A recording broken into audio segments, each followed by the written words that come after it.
Hello, Internet! You're listening to Forum Junkies, the program that promotes your anguish and feeds on your sweet, delicious tears. I'm your host, Spiritus. Tonight, we have a very special guest host subbing in for Papa Paint. You know him as the Bandhammer, TankSpot supermoderator extraordinaire, Kazeyonoma. And joining me as always, the ferocious feral, the bear that bears all, the man who put the rage into the rage bar, Darksend.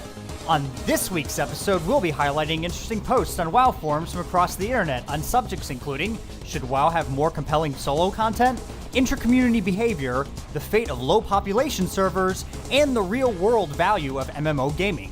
But first, I want to invite you to like us on Facebook at facebook.com/forumjunkies. Follow us on Twitter at forumjunkies, all one word, and add us on Google+.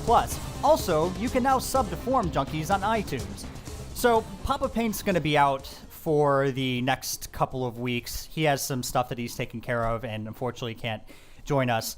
And I know that this is only a recording, so it only takes a couple of hours, but there is a whole lot of other stuff that goes into this pre-production, all the editing and all this other thing. So joining us this week, at least, is Kazeyonoma from TankSpot, and we're really happy to have him. What's happening, people? So how's the moderation game going over at TankSpot? It's gotten easier because now I have a Canadian following me around, but things are okay now. Things have always been pretty good. So, well, I'm really glad that you were able to join us and that we have you. So, getting right into it, the first post we're going to highlight today comes from Libellus on TankSpot. Libellus, I'm not quite certain exactly, but he argues that World of Warcraft should have more compelling solo content. And Libellus writes, quote, "There isn't any challenging content for the lone player to overcome, and there never has been with the possible exception of the Hunter Epic Quest line in vanilla. Now, you could make the tired old argument that these players should play a single-player game, but that really doesn't hold water beyond the fact that Blizz clearly hasn't got that content in the game. This doesn't mean that it shouldn't be there. I think it should. For all the improvements that have been steadily made to WoW over the years, the one thing missing has been solo content who wants a challenge. Long epic quest lines with content that is intended to be soloed where a player has to use their class abilities and some problem solving to overcome the challenges, even with a guide on Wowhead and other places." Again, that's Libellus from TankSpot. Now, this, I think, is something that has been a dividing issue amongst MMO gamers from quite some time. And older, more sandboxy type MMOs like EQ, for example, they didn't really have a very polished quest design, nor was the content necessarily as heavily scripted as it has increasingly become in WoW. So I guess because of that, the leveling experience was really the most significant draw, which then in turn made the content, while more rudimentary in design, more accessible by a percentage to the solo player. So this isn't even looking at some other games like DDO that have like solitude instances. So with that being said, would WoW benefit from more solo gameplay, like both in quantity and quality? And if so, like what form should that take? I would like to see level 85 class quests. For example, back at, I think it was level 50, right? During vanilla, when they had all those quests. Right. The Blessed Prayer Beads, because I was a priest at the time. The Blessed Prayer I love those things. I totally had them. And sure, it wasn't an entirely solo quest, but it was something. It was a class quest. And I don't necessarily think there needs to be solo as much as class-based. I agree. I think that all of us remember leveling up. I mean, there's a post that actually recently got put up right now talking about the Whirlwind Axe that warriors got at level 30/40, right? Like, that was such an epic feeling getting that quest. And yeah, it wasn't a soloable quest. You had to get people oftentimes higher level than you were to help you. But when you achieved that one, you obtained that item or you finished that quest line, it felt like, you literally just improved your character in this World of Warcraft. And it was just something that was cool. It's something that in other MMOs like Darksend probably will recognize. In EverQuest, every class had an epic quest line that once you reached max level, you got this, kind of pretty good item. It took a really long time and often took, raids and groups of people to help you get those pieces. And yeah, that's not necessarily solo content, but it was something that the individual had to do on his own and get people to help him with to kind of improve his own character. And I feel like that's been like in vanilla, it's there, but ever since vanilla, it doesn't exist anymore. I never actually played EverQuest, but Dark Age of Camelot had the Champions quests, which was pretty much the same thing. Do you think that's maybe though like a divide between some of like the older gamers? I don't mean older as far as age older, but older as far as the people who've played older games, where that was more of a focus, and maybe these newer games coming out have more of a solo focus, even though it is technically in an MMO. Like I said, like with DDO having solo dungeons. I mean, is that just a divide there? Well, I think it can be done in a way where it doesn't necessarily divide what people want to do or have to do. I know some of the arguments made against lots of solo content, especially for gear that is worthwhile, quote unquote, is that, some people don't like doing the solo thing. They don't like dragging people along, or they find it hard to find other people to help them with some of these quests or whatever. But then they feel like if they don't obtain that item, then they're not as good as somebody who does get it. And I understand that standpoint, but I mean, I haven't played DDO, but like Age of Conan, there was, this whole outside world where you played with people, but then there was also the nighttime. And when it was nighttime, it was all solo content, and sometimes you had to do the solo content before you could move on to the next region, and it's just little things like that even somebody who doesn't really like playing soloable content, like they can appreciate, like, every once in a while you have to do like a solo quest at nighttime or something where you kind of feel more involved in the world outside of being with a group of 10 people. And oftentimes you don't even realize what you're killing, just, the quest notification is going off saying 9 people have been killed, 10 things have been slaughtered. I was actually also going to say the Age of Conan thing with the nighttime quest, and during vanilla I felt that was something it had. I remember specifically the Onyxia chain. Leveling up as Alliance, when you got to, was it Lakeshire? And you started doing those quests, and then you came back to them 50 levels later when you were doing the Onyxia chain, and it all kind of tied it all together very nicely. I feel like even an MMO should have a sort of main quest that goes with you from level 1 to level 85 or whatever the level cap is. And WoW kind of had that in vanilla, and it doesn't have anything like that anymore. Okay, well, the next topic is about how gaming communities, including WoW, develop acceptable behavioral protocols. And Butterland from MMO Champion made this post.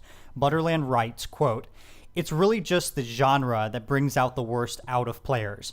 Also, as players get used to being emotionally close to games and emotionally far from people, ethics and retribution, anonymity, it is pretty obvious it can only get worse as unacceptable behaviors stay unpunished. If you insult someone and never feel the threat of retribution, it is infinitely easier the second, third, and 100th time to insult them. We're really all just conditioned animals that, if left to themselves, will adopt unethical behaviors in society, in this case, internet." And I thought Butterland really does bring up a good point here.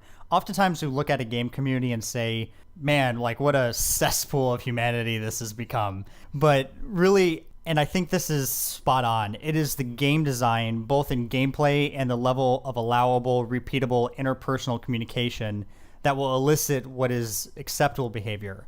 I really don't think that it is the demographics of a game that make a community like, quote, bad or good, but more or less the game in and of itself. Like, am I off base with that? Like, do you think it's the type of player that makes a community bad, or is it the type of game? I've said this about myself a lot of times.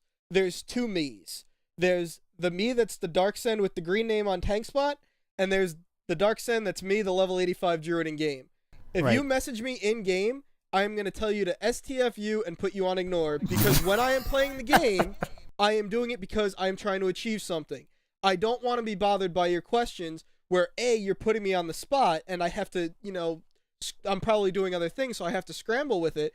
And B, if you ask me on the forums, I could reply, a day or two later and I could actually think and give you better feedback. I don't think it's actually about the player itself or even the game itself. I think really what it's kind of what Butterland said is that the anonymity of being online kind of allows people to be someone that they're not in real life because they don't have to worry about facing the retribution. And I think just the internet world in general has this kind of, sensationalism where they kind of get behind trolls. They get behind people who act bad because, the bad kid is oftentimes the cool kid. And I guess being on the internet, everybody can be the cool kid. How hard is it for somebody to just tell you to F off or you suck noob or, say something about your mom when you know that the other guy on the other side one, will never be able to find you, or probably not find you. Obviously he can if he tried hard enough. But two, also, like, it's very easy to not see the emotion in that person. Like, you don't think that there's a person behind the name on the other side of the screen, you know? It's easy to just shout things at somebody and not think, wow, I really hurt that guy's feelings, or I'm really making this guy's day terrible. Like, you can't depict that kind of emotion over the internet. As somebody who's played LOL, somebody who's played Han, played first-person shooters like Counter-Strike and Team Fortress Classic, and I play Street Fighter, and I've gone to Street Fighter tournaments, you know, it's not the game, and it's not even the people. I've played with many people who were total assholes, like, in Street Fighter tournaments while you're playing with them. They'll mock you, they'll make you feel like crap, but then the moment the tournament's over, they'll walk up to you and be like, hey man, you did a good job at this tournament, you know, sorry I had to go down like that. I kind of take on a different persona when I'm playing the game. So it's just sometimes people get into their gaming mode, and I know that's stereotyping, and it's really bad because that's a terrible stereotype towards gamers, but I think it's just internet in general. I mean, you see people troll people on Facebook and stuff, and so it's not necessarily about gaming, it's about just people's idea of being free to say whatever you want, and you're not actually hurting anybody's feelings when it's over the internet. But I think that's kind of, though, what the point was being made. Yeah, was that's exactly what I just said. When I'm online as Darksend the Druid, I am in gamer mode. It's a perfect way to put it. Right. I mean, I know you have gamer mode, but that doesn't explain how some games have better communities than others. I mean, there has to be a reason for that. It isn't just because, like, the D-bags went to this game. There has to be something greater there. I was a Tides of Blood fanboy. I never played Dota. I was Tides of Blood through and through. And then the people making that map are like, oh, our map got hacked. We're done with this game forever because you were impatient pricks and we don't want to support you anymore. So I tried going over to Dota after that, and bad idea. You have to be perfect in Dota or you're done. I won't play Han or League of Legends anymore because I never even bought them in the first place, because my experience going from when Tides of Blood ended, trying to start playing Dota after playing Tides of Blood for so long, I was amazing in Tides of Blood. But going to Dota, there's 15 item shops, 10 times as many heroes as Tides of Blood, and you have to learn all that perfectly before you can even get to level 2. There's no tolerance for new players. And like I said, when I'm playing Darksend the Druid, I have no tolerance for new players. I want to do what I want to do, and if you're not pulling your weight, I'm going to let you know because you're wasting my time. But that kind of brings it back, though, to what I was saying, that when you have the design of the game being more forgiving, then what you perceive as the player base being nicer or more harsh, like there may be a correlation there between a less forgiving game having a more nicer community a less forgiving game having a less nice community, and a more forgiving game having a more nicer community. I want to take it out of game design for a second. You're standing in line behind the 90-year-old granny paying with singles and quarters and pennies at the 10 items or less line. They're paying for a candy bar with 100 pennies, and you're trying to get your eggs and your milk and leave. You're tapping your foot behind her, being like, hurry up, hurry up. In a video game, you could hit the granny in the face and be like, I win, get out of my way. You can't do that in real life. I think game design just allows people to do what they want to do in real life, but is not socially acceptable. Right, but what stops you from hitting the granny in the face when you're in the line are a set of laws made by man that if you hit the granny in the face when you're in the line, that you will go to jail. And that is kind of the same thing in an MMO or any game really, where if you have a set of rules down, if there is either community-based rules, or if if the game design has developed a more open-minded community, that people will be less douchebaggy in those games than other communities where there's no regulation whatsoever and people just act however they want. It's like anarchy versus a society based on laws. It's kind of interesting because I've been thinking of games that I play and, how bad the communities can get. And it seems pretty true that almost all of them have bad eggs, and it's very easy for people to get angry at each other. But the one anomaly that I would say that's kind of strangely well-mannered is StarCraft and StarCraft 2. The community in those, they kind of take pride in being well-mannered, and I don't know if it's because they model themselves after the Korean StarCraft leagues where being well mannered is actually enforced by parenting corporation called KESPA, but it's interesting because most people, at least in 1v1s, right? Most people start off games saying good luck, have fun.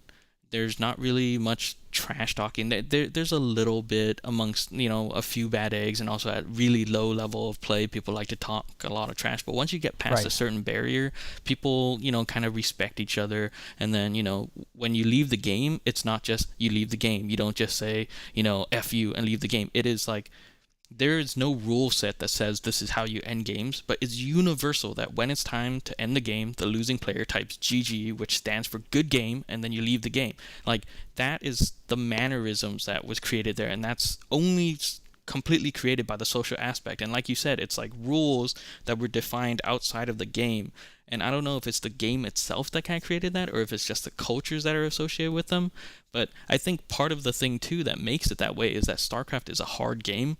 And so people respect the fact that once you reach a certain level, you kind of are good at this game and you have a certain level of skill set. So I wonder if, when you said that games that are less forgiving kind of create this animosity amongst gamers, I wonder if, more forgiving games allows more and more people who wouldn't normally play these games because they're too difficult now come in, feel entitled to play, and then they kind of enforce their own stigmas into it. That, like in StarCraft, the lower leagues are where you see most of the bad mannerisms, but in the higher leagues you don't see it as much.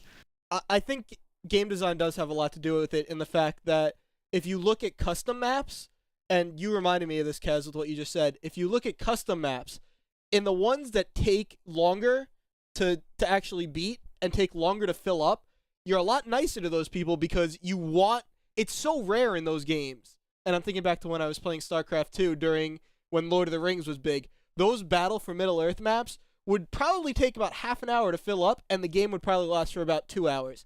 So in order for you to actually have a good game, you'd want to be as nice to those people as possible so that they would stay for the entire game, and you would actually get your own enjoyment out of them staying in the game as long as possible, even when they were losing. Okay, well, our next topic is on the fate of low-population servers.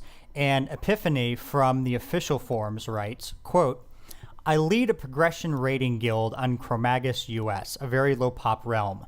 There are only 10 guilds that have progressed 1/7 or further in Firelands, and only one that has downed any heroic content. Of these 10 guilds, 10 are Horde and 0 are Alliance. The Alliance population has declined so severely that it appears unable to maintain even a single 10-man rating guild. The Alliance economy is non-existent, as far as I know, and the Horde economy is unhealthy due to low supply combined with some very high demand from the remaining rating progression guilds. In short, our population has plummeted, and there appears to be no sign that Blizzard is acting to improve the situation on this realm or others. Does anyone have a sense of the opinions of Blizzard CS staff regarding this? Sympathy? Apathy? Are there solutions in the works? Or have we been left to twist in the wind? Now, this is something that I can actually talk about firsthand. The very first server I ever played on, and the one I have still to this day have played on the most by years, was Bloodscalp US. It was one of the, oh crap, WoW just released yesterday and we ran out of server. So it's been around for a while, and a very long while, and it was a pretty hopping place in like vanilla and TBC. But when Routh rolled around, Top Guild started the Xfers, and before you knew it, like the whole place turned into a ghost town by ICC. And it was an absolute nightmare to recruit quality players for progression rating, and the community, which used to have like very recognizable names and people you saw all the time and people talk to each other, kind of just turned into a faceless sea. And I think this problem has become increasingly worse in Cataclysm, and I think Ephineh is right to want a bluer play on this. So what do you guys think? Is there really a recourse, though, for the developers to solve this issue? Or is it just something that has to happen when you have a game this large and so many servers and you have decreasing population? Well, first of all, I think there are a lot of guilds out there that are maybe 5 or 6 months behind, that are maybe world 3000th, that like getting their server first on those servers just because they know that their server's not going to catch up to them anytime, and they can get their server first spam and stuff like that. So in that sense, I think a lot of those guilds, I think it's 50-50 for those guilds, because those guilds have a hard time recruiting, but at the same time they want their server first, or maybe they don't want their server first and they just rather have an easier time recruiting. Either way, I think it's wrong for Blizzard to forcibly merge servers. I think that is the absolute worst way they could possibly handle this. I don't know if it's something that Blizz inherently needs to take care of. I mean, obviously something like this happening is very tragic. It sucks to be in one of those guilds, but I think it's just something that a lot of people have to kind of look inwardly about what they want to do and how they want to play this game. And if they're still on a server that's like that, there's nothing really keeping them there. I do think it would be cool if Blizzard offered like a one-time free paid transfer to all characters once they reach level 85. You know, it'd be incentive for people to, you know, play the game far enough, and then maybe they can transfer to a better guild or jump to another server or something, and like just let everyone have that one free time. I actually like that idea of free transfers, because another thing it would encourage is I could level up my alt on my home server with my heirlooms and then transfer it to play with my friends on another server.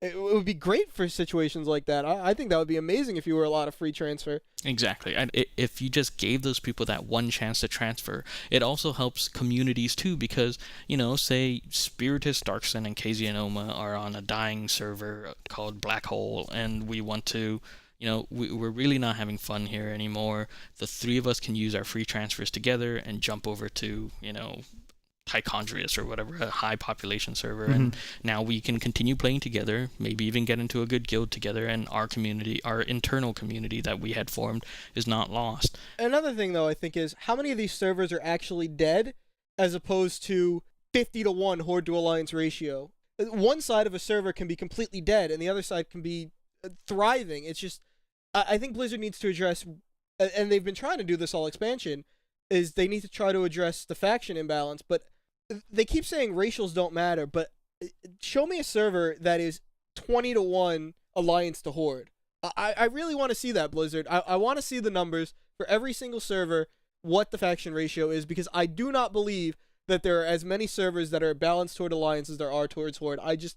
Horde is so broken right now in so many aspects. I just don't see how Blizzard can justify this. Well, I think you're only talking, though, from a very top-end perspective, and I don't know exactly what the ratios are on, like, Horde to Alliance as far as that's concerned, but there might be something to be said, like maybe more players playing WoW now, like, are more attracted to the Horde mystique than the Alliance mystique, and that might be very true. But I know for certain that there are servers that are heavily Alliance, like Doomhammer, for example, is heavy Alliance. There is like a huge ratio of Alliance to Horde, and the Alliance guilds like way outpace the Horde's guilds on that server in particular. I don't know about others, and that's completely anecdotal, but I don't know. I don't think it's the racials. Yeah, and I think that's part of the thing too, is like, you know, how do you define a dying server? Like, well, I think only 10 guilds that have progressed 1-7 or further. Okay, yeah. So obviously, Chromagus US is one of those extreme cases, right? But I mean, the problem is it's a slippery slope. If Blizzard says, okay, this is the dying server, we'll give free transfers to anybody who is, you know, level 85 that's on Chromagus right now. Right. But then what happens to like the server that, you know, Darksend and you talked about, where one side of it is terrible? Then do you only offer it to one side? Then that just makes the imbalance even worse. Yeah. Right? And then other people's suggestion might be, oh, well, you take a super Alliance heavy server and you merge that with the super Horde heavy server and you create balance. But it's like, then you just create kind of this weird disjointed community, and like nobody really wants that. I think even if you went to those servers, people would rather not merge than that. But if you gave everyone that one free transfer, then you give everyone the opportunity to make that move. Or even, you know, maybe there's some Horde guilds on that super Horde heavy population that would like to transfer to another server where they might be able to engage in PvP and not have to wait half an hour for a BGQ. I mean, is server community, though, really all that important anymore? I mean, I kind of get the feeling that it isn't. It just doesn't feel the same as it used to. And maybe that's just me being old man talking his old man thing. I know 3 people outside my guild on my server, and they're all in the guild that I used to raid with when we were on Alliance, and we used to raid with that guild on our alts. But other than those 3 people, I don't know anyone on my server. So I do not think it matters at all. I don't know anyone outside of my guild on my entire server either. I mean, I think after the looking for group tool kind of came about, it kind of diminished the entire like server community, but that's another topic. So maybe merging is an option if like the server communities really aren't as big as they used to be. Maybe. If you look in the past also, I play on Black Dragonflight. Black Dragonflight was originally created, it was brought up, and the first thing they did was open transfers to it from, it was either 4 or 7, I think it was 4 PvE servers and 3 PvP servers were given free transfers to Black Dragonflight, and that's how the server started. And regularly, during vanilla, you would see 10 servers, just a huge group of 10 servers, free transfers off of these 10 servers to this one server. And you never see that anymore. When was the last time you saw something like that? Yeah, I can't remember. I agree. I remember those forum posts too, where they would make a big deal about it. I was on a comma, and they offered us a bunch of server transfers too, because they didn't think our servers were doing well, and they wanted to merge some servers voluntarily. But I mean, usually no one ever used them, but they still keep offering them on those servers. Maybe that's why they stopped doing it. They tried different things, and maybe they felt, it wasn't worth it. People didn't take advantage of it, so we need to come up with something else. Or, hey, now we have paid transfers. Everybody can do it. There's literally nothing stopping you from leaving your server if you're so unhappy. It only costs $5. Don't eat at McDonald's this Friday. I think it costs $25, not $5. I know, right? I don't know how much you eat, Spiritus. No. I mean, You mean the server transfers cost that's $25 at McDonald's. Are you kidding me? I would like 5 billion chicken McNuggets, please. My guild would like that deal. Well, maybe just lower the cost of server transfers then, so that it's more legitimate for people to want to do it. I think their fear, I though, don't is think that they'd ever do that. Well, they also state that they have this fear that there'll be mass exoduses if they do that, or big guilds will just jump from server to server, stealing first kills and stuff like that if it's too cheap. So, I mean, there's kind of the other side of the coin too. Okay, well, our final topic is on the real-world application of MMO gaming skill. And this topic came about after the recent premiere of the WoW-based documentary, The Raid. Michael Johnson! Yeah. I was in it! Oh, wait. He cut me out. You were not. You're such a liar. I was in it too, technically. They name-dropped me in some side thing. And if you haven't seen it, I suggest you check it out. It is worth the watch. And there's a lot of stuff going back and forth about it, but we're not really going to get into it. But what came about it, what I just thought was really interesting, was there was a segment on there where they talked about real-world applications of skills that you develop in an MMO game. And Loganisis from TankSpot posted on the topic, who wrote, quote, "Fundamentally, there really is little difference in managing the 10 staff members I had reporting to me with leading a raid. Instead of checking the quality of the data collected, I was checking the quality of performance, DPS, correct heals, take positioning, etc. It's non-traditional, but at its core, leadership is leadership regardless of the media. Anytime you're responsible for making X people work as a unit, whether it's a raid, a sports team, a volunteer group, or professionally, you are reinforcing your ability to command a situation, and hopefully learning from your mistakes along the way. Guild/raid leadering won't turn someone into a leader simply by doing it, but it absolutely provides the chance to develop the same skills. It is up to the person to internalize that experience." So do you guys think that WoW experience is something that should be valued in the workforce? I think it's kind of a strange thing to try to do. I'm kind of with Papa Paint, who's not here, and I'm kind of helping to represent him here. I mean, I love the game, and I think there are definitely I agree that there's skills associated with the game, but I don't necessarily think that WoW helps you learn to be a leader. I think people who are leaders in WoW probably are leaders in real life already. I don't think it's a correlation. I think it's a kind of, it just so happens they go together, and maybe we're pulling at strings here where I led a game in WoW and therefore I'm a good leader in life. But if you didn't have WoW, would you not be a good leader in life? I don't think that's necessarily true.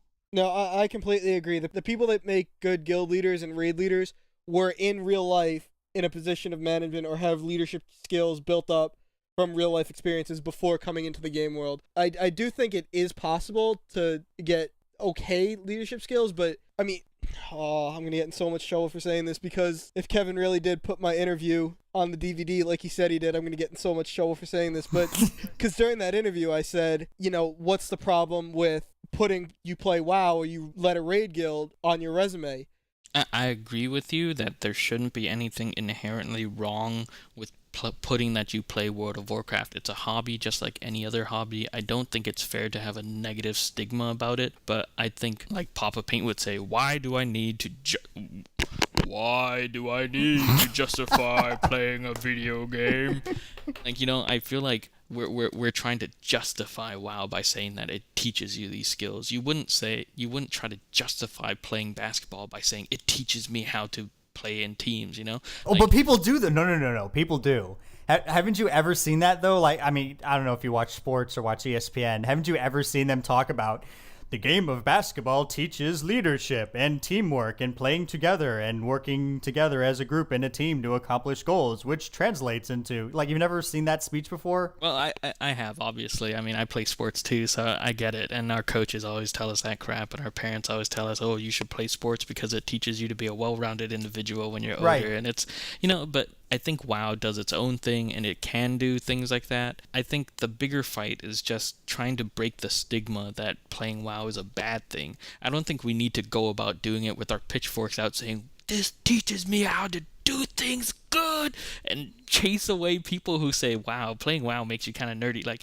I think you're not arguing the right points when you do it that way. I think the more you just make it so that it's socially acceptable, by saying, just going out there and putting it into your resume and say, I play World of Warcraft. And when they say, oh, I noticed you put this in your resume, why did you put that there? And you'd be like, it's my hobby. It's no different than anybody else saying they surf or whatever. Like, I don't think you need to go into a tirade to your interviewee or interviewer about, the benefits of it. I think, you should be frank and just say, it's what I do in my free time and I enjoy doing it.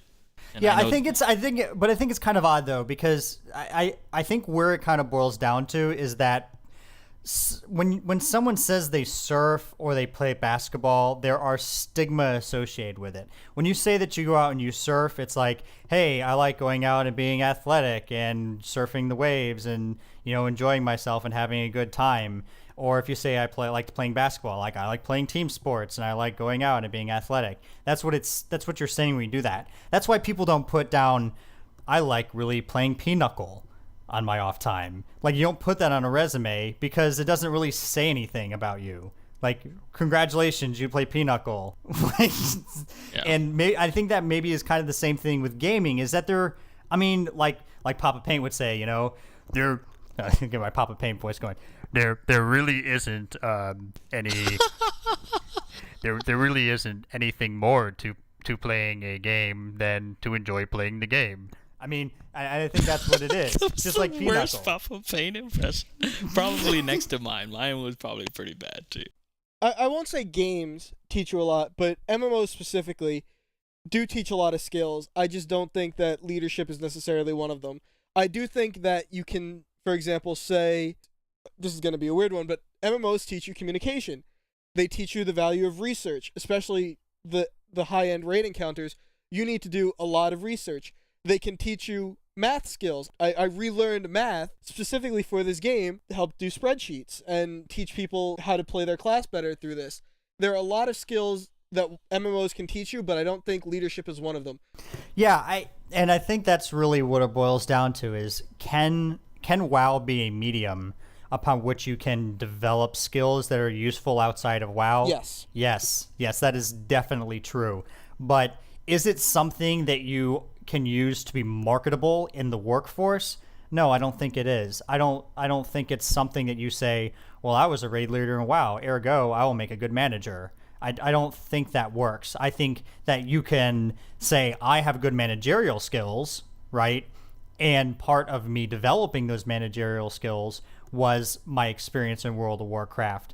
But it's not something that you can use as, say, a certification. Like, I am a certified manager because I led a guild in World of Warcraft. Exactly. I think WoW can be a place where you can describe how you utilize skills that you had but I don't think you would use WoW to say this is how I developed those skills. I definitely think communication is one of those aspects where you can say, I am good at communicating because I was a raider in World of Warcraft. I do think that is applicable. Well, that's all the time we have for this edition. You've been listening to Forum Junkies with your guest host, Kazeyonoma. Kazeyonoma! 4 times you said it wrong. Darksend. Where is my air conditioner? And of course, yours truly, Spiritus. Remember to like us on Facebook and follow us on Twitter. And as we will every week, we end our webcast with a segment we like to call Cool Story, Bro. Stop posting negative stuff, or they're never gonna bring the servers back up. Damn prima donna sysadmins. Got their own appreciation day, and now they think they run the world. We could build robots to do their jobs, but then who would we rant at? ISAS, official forums.